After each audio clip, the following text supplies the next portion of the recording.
Bonne journée à toutes. Après l'assassinat très vraisemblablement par méprise de Chloé Aldrovan, âgée de 19 ans, la question de la violence en Corse a été abordée à l'Assemblée nationale par le biais d'une évocation de ce drame par Michel Castellani, député de la première circonscription de Haute-Corse.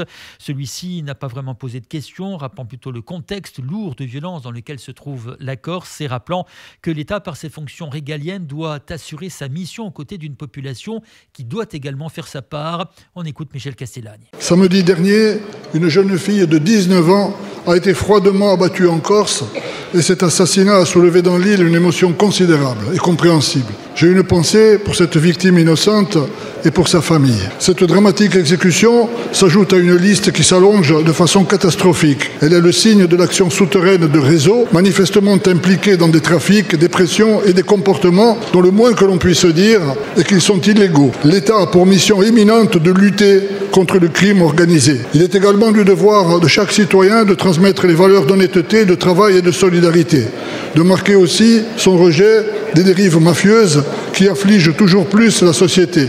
Je rends ici hommage au personnel d'État et à la collectivité de Corse qui, unie aux organisations citoyennes, est engagée dans ce difficile combat. Je n'oublie pas que partout en France et en Outre-mer se développent aussi les trafics et se multiplient les dramatiques assassinats qui les accompagnent. Monsieur le ministre, je ne vous poserai pas de questions. Le député de Corse que je suis vient simplement affirmer ici, et je suis sûr d'exprimer un avis partagé par la plupart et sans doute par l'ensemble des députés. Affirmer que l'on ne bâtit pas une société sur les trafics, sur les rackets, sur les atteintes à la vie, qu'on ne construit pas l'avenir sur la violence et la malhonnêteté. Alors, face aux dérives, je veux le rappeler, l'État a sa fonction régalienne à remplir et chacun d'entre nous son devoir de citoyen à assumer. Je vous remercie. Pour Bruno Retailleau, cette violence ne vient pas de nulle part, pointant notamment le nombre d'armes par habitant et surtout la dérive mafieuse que vit la Corse sur fond d'intimidation et de règlement de compte. Le ministre de l'Intérieur a souligné que la Corse bénéficie de 1000 gendarmes pour assurer sa sécurité et que le texte voté par l'État va permettre de lutter de manière plus efficace contre la criminalité organisée. On écoute Bruno Retailleau. Cette violence, elle ne vient pas de nulle part, elle ne date pas d'hier. Malheureusement, 2023, vous connaissez les chiffres aussi bien que moi, 13 homicides. L'an dernier, 18 homicides. La détention d'armes dans votre île, 350 pour 1000 habitants. La moyenne nationale, 150. Et puis bien sûr, j'approuve ce que vous venez de dire. La violence en Corse, c'est d'abord celle de réseaux qui sont mafieux. Oui, je l'affirme devant vous, la Corse vit une dérive mafieuse avec des méthodes qui sont des méthodes de criminalité organisée, d'intimidation, d'incendie, de menaces sur les milieux politiques, économiques, d'intimidation, mais aussi de règlement de compte.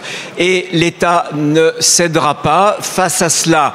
Nous avons plus de 1000 gendarmes et je voudrais vous dire que 20% de ces gendarmes, et c'est un taux inégalé sur l'ensemble du territoire national, 20% des gendarmes sont dédiés à la filière d'investigation. Comment faut-il réagir? Bien entendu, je crois aussi à l'État régalien que je représente auprès du Premier ministre par la plus grande fermeté, et le texte qui a été voté à l'unanimité au Sénat va nous donner des nouveaux outils, des nouvelles organisations sur la justice, sur le ministère de l'Intérieur, un arsenal nouveau qui va nous permettre d'être beaucoup plus efficaces pour lutter pied à pied contre la criminalité organisée. Mais vous avez là aussi raison. La réponse ne peut pas être uniquement sécuritaire, c'est en même temps l'éducation, la préparation de la jeunesse à demain, l'éducation familiale, l'école qui sont aussi en jeu pour transmettre nos valeurs.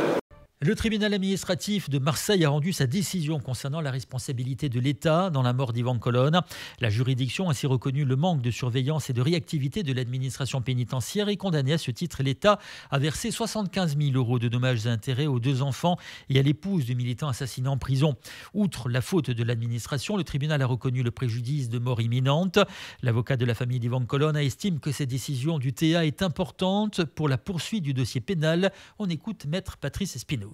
75 000 € d'indemnisation pour la famille d'Ivan Colonna et surtout la reconnaissance des fautes de l'État, aussi bien un défaut de surveillance de la part de l'administration pénitentiaire et un manque de réactivité face à l'agression, qui sont donc en lien direct, selon le tribunal, avec le décès d'Ivan Colonna. C'est une somme significative par rapport aux standards habituels du juge administratif, même si évidemment ce sont des sommes qui sont toujours dérisoires pour compenser la perte d'un mari ou d'un père, mais il y a eu une volonté, en tout cas de la part du tribunal administratif, de marquer le coup avec une somme plus importante que celles qui sont habituellement données, en particulier en indemnisant le préjudice de mort imminente, c'est-à-dire le fait qu'Ivan Colonna ait vu sa mort arriver, ce qui est quelque chose d'assez exceptionnel dans le cadre des décisions qui sont rendues par les tribunaux en matière de décès de détenus en détention. Reconnaissance donc de cette souffrance, on va dire, entre guillemets, d'Ivan Colonna, reconnaissance aussi des fautes,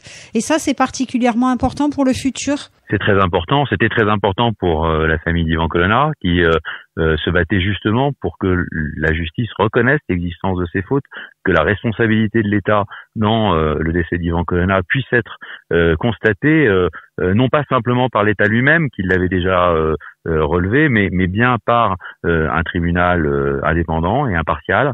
Et aujourd'hui, cette décision, évidemment, elle est la première qui a été rendue sur cette affaire.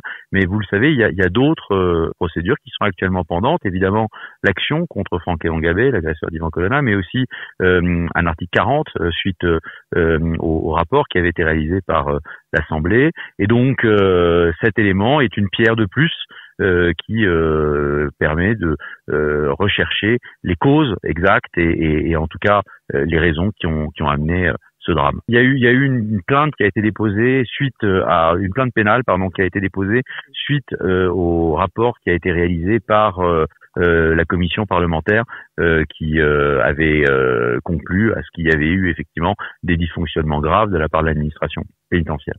Ce mardi, Batia Rennes a été officiellement installé à la présidence de la Chambre d'agriculture de Corse après les élections qui l'ont vu gagner face à la liste menée par Joseph Colombagne. Une installation qui a montré que les volontés affichées des deux listes de travailler l'une avec l'autre ont déjà pris du plomb dans l'aile. Si Jean-Baptiste Arène a été élu avec les seules voix de sa liste à la présidence, il n'avait pas d'autre candidature en face de lui.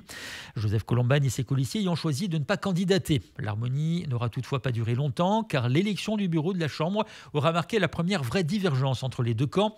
Le mode de scrutin en liste fermée n'a pas convenu à Joseph Colombagne et ses colistiers qui ont décidé de quitter la séance, faute de présence assez importante dans la liste proposée.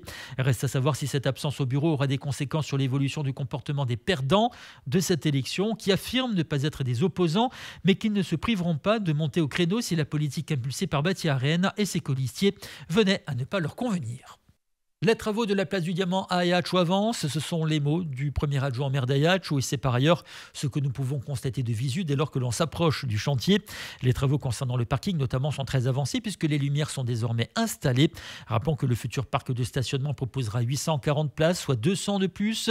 Mais au-delà du parking, c'est la physionomie complète de la place qui va changer avec un immense jardin qui sera créé, un miroir d'eau et une ouverture sur la mer. On écoute Alexandre Farine, premier adjoint au maire d'Ajaccio. Nous sommes ici sur le chantier de requalification de la place du Diamant et de l'extension du parking. Un chantier d'envergure, l'un des plus grands chantiers de Corse, qui va venir profondément changer le visage d'Ajaccio et embellir encore un peu plus notre centre-ville après la création de la place camping et de salles gourmandes et la réfection totale et la végétalisation du cours Napoléon. Et je le rappelle, tous ces travaux lors des 6 dernières années. C'est aussi un aspect sécuritaire qui nous a conduit à faire ces travaux aujourd'hui. Comme vous le voyez, les travaux de surface avancent bien. Les entreprises sont en train de couler du béton pour renforcer et stabiliser le sol avant que l'on vienne poser la structure végétale. Je le rappelle, 290 arbres seront plantés, des buttes arborées, un square pour enfants. Les prochains travaux consisteront à des travaux d'étanchéité, ce qui va permettre d'assurer la durabilité de l'ensemble et solidifier la structure. Le parking également est en pleine évolution. Nous avons déjà commencé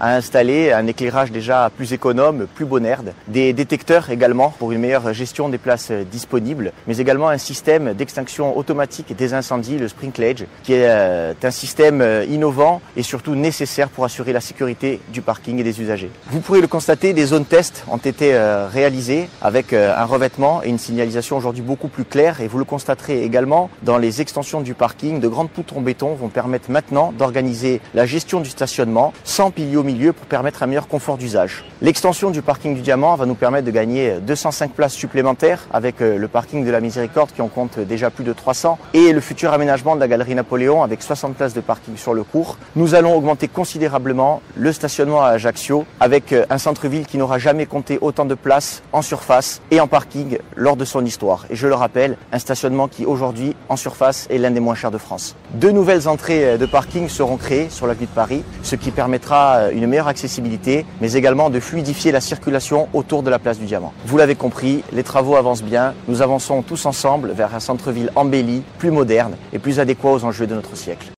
O carro du Charlie Andriani a été inauguré hier à Portivetti, en Corse du Sud, à l'issue d'une cérémonie émouvante.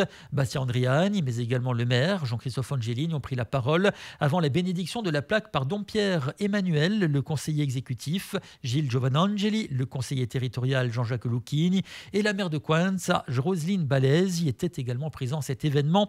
Rappelons que Charlie Andriani, militant nationaliste, a été assassiné dans la nuit du 17 au 18 février 1996 dans le quartier de la Marine. L'inauguration du carreau de Charlie Andriani intervient à l'issue des travaux de la commission toponymie qui vont permettre, dans un avenir très proche, de renommer certaines rues de Portivetti, mais qui va voir également la pose de nouveaux panneaux à l'entrée des hameaux et villages de la commune. On écoute le discours du maire Jean-Christophe Angelini à l'occasion de cette inauguration. Pour les jeunes de ma génération, ce sont les années Majesty. Cet endroit qui était un repère de renégats. À une époque où les nationalistes, à Porto-Vecchio comme ailleurs dans l'île, se comptaient non pas sur les doigts d'une main, mais avec une forme de méticulosité, pour ne pas dire de rareté. C'était une époque difficile, mais c'était également une époque bénie. C'est des premiers espoirs, à l'époque où il n'était question ni de victoire électorale, ni de quelque conquête que ce soit. Il ne s'agissait que de défendre un pays, une langue, un peuple, une terre. Il considérait, il respectait, il écoutait chacune et chacun d'entre nous, d'entre vous, quelle qu'elle pu être à l'époque sa coloration politique. Il rendait service, il tendait la main, il faisait preuve au quotidien de cette grandeur d'âme que nous lui avons connue et qui, 29 ans après, demeure dans nos cœurs émus, dans nos mémoires militantes, dans nos consciences de Porto-Vecchio. Il n'y aurait pas de maire nationaliste à Portivetti si des gens comme Charlie Andriani n'avaient pas existé. Pas d'équipe nouvelle, sans l'engagement et le sacrifice de dizaines, de centaines, qui, connus ou pas, réputés ou sans grade, ont tout donné à ce pays, à cette ville, pour qu'ils connaissent le changement et une perspective d'avenir. Et je le dis en m'adressant aux militants de toute tendance. Il n'y a aujourd'hui ni chapelle, ni sigle, ni leader, ni mouvement. Non c'è patriotti, che portivitiaci, che diente unide nel ricordo vivo de nos musanti. Ce fut Charlie, tout cela, et tant d'autres choses encore, de la colta nazionale Corsa, à Corsica Nazione. Merci à son papa, à son frère, à ses sœurs, à ses enfants, petits-enfants, à ses militants innombrables en ce jour, à ses parents, à ses amis, à ce Porto-Vecchio d'hier et de demain, qui est solennellement rassemblé, à ce peuple qui veut continuer à vivre, et qui sait de Charlie, de là où il est, qu'il continuera à lui éclairer le chemin.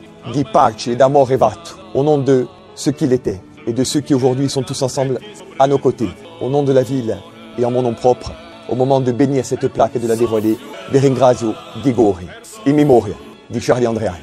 Nous sommes le mercredi 19 février 2025, jour de la Saint-Gabin en Corse du Sud et sur les versants occidentaux de la Corse. Le temps sera mitigé aujourd'hui avec des nuages mais également de larges éclaircies. Le ciel sera même voilé par moments mais il n'y aura pas de pluie. En Haute-Corse et plus particulièrement sur la façade orientale de l'île, le ciel sera couvert. De faibles pluies qui seront également sporadiques se dérouleront dans le centre de la Corse, sur la région bastiaise, mais également dans le Fiumorbu. Le vent est faible aujourd'hui et les températures gagnent à 2 degrés par rapport à hier. Il fera jusqu'à 17 degrés cet après-midi du côté d'Ajaccio. 16 à Portivetti, Bonivadio, Propriavico, 14 à Bastia, Calvi, Lisula, Sartezzi, Cau, 13 à Corti, 12 à Pietralba, 11 à Cervioni et 10 à Prunello di Fiumorbu ainsi qu'à Rugliano. Ce journal est terminé. Vous écoutez Radio Alta Brigance. Je vous remercie de l'avoir suivi. Je vous donne rendez-vous tout de suite pour votre agenda culturel de ce jour.